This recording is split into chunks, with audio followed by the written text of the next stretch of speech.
സങ്കീർത്തനം 65. ദൈവമേ, സിയോനിൽ സ്തുതി നിനക്ക് യോഗ്യം, നിനക്ക് തന്നെ നേർച്ച കഴിക്കുന്നു. പ്രാർത്ഥന കേൾക്കുന്നവനായുള്ളവേ, സകല ജഡവും നിന്റെ അടുക്കിലേക്ക് വരുന്നു.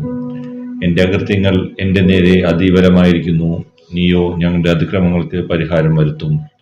നിന്റെ പ്രാകാരങ്ങളിൽ പാർക്കേണ്ടതിന് നീ തിരഞ്ഞെടുത്ത് അടുപ്പിക്കുന്ന മനുഷ്യൻ ഭാഗ്യവാൻ. ഞങ്ങൾ നിന്റെ വിശുദ്ധ മന്ദിരമായ നിന്റെ ആലയത്തിലെ നന്മ കൊണ്ട് തൃപ്തരാകും. ഭൂമിയുടെ എല്ലാ അറുതികൾക്കും ദൂരത്തുള്ള സമുദ്രത്തിനും ആശ്രയമായിരിക്കുന്ന ഞങ്ങളുടെ രക്ഷയാം ദൈവമേ, നീ ഭയങ്കര കാര്യങ്ങളാൽ നീതിയോടെ ഞങ്ങൾക്ക് ഉത്തരമരുളുന്നു. അവൻ ബലം അരക്കി കെട്ടിക്കൊണ്ട് തന്റെ ശക്തിയാൽ പർവ്വതങ്ങളെ ഉറപ്പിക്കുന്നു.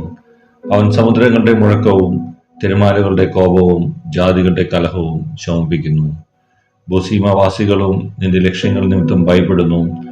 ഉദയത്തിന്റെയും അസ്തമനത്തിന്റെയും ദിക്കുകളെ നീ ഘോഷിച്ചുല്ലസിച്ചുമാറാക്കുന്നു. നീ ഭൂമിയെ സന്ദർശിച്ചു നനയ്ക്കുന്നു, നീ അതിനെ അത്യന്തം പുഷ്ടിയുള്ളതാക്കുന്നു. ദൈവത്തിന്റെ നദിയിൽ വെള്ളം നിറഞ്ഞിരിക്കുന്നു.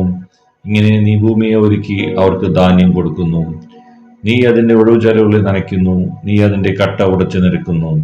മഴയാൽ നീ അതിനെ കുതിർക്കുന്നു, അതിലെ മുളയെ നീ അനുഗ്രഹിക്കുന്നു.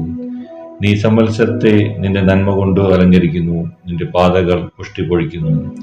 ഭൂമിയിലെ പുൽപ്പുറങ്ങൾ പുഷ്ടി പൊഴിക്കുന്നു, കുന്നുകൾ ഉല്ലാസം ധരിക്കുന്നു. മേച്ചിൽപ്പുറങ്ങൾ ആട്ടിൻകൂട്ടങ്ങൾ കൊണ്ട് നിറഞ്ഞിരിക്കുന്നു, താഴ്വരകൾ ധാന്യം കൊണ്ട് മൂടിയിരിക്കുന്നു. അവ ആർക്കുകയും പാടുകയും ചെയ്യുന്നു.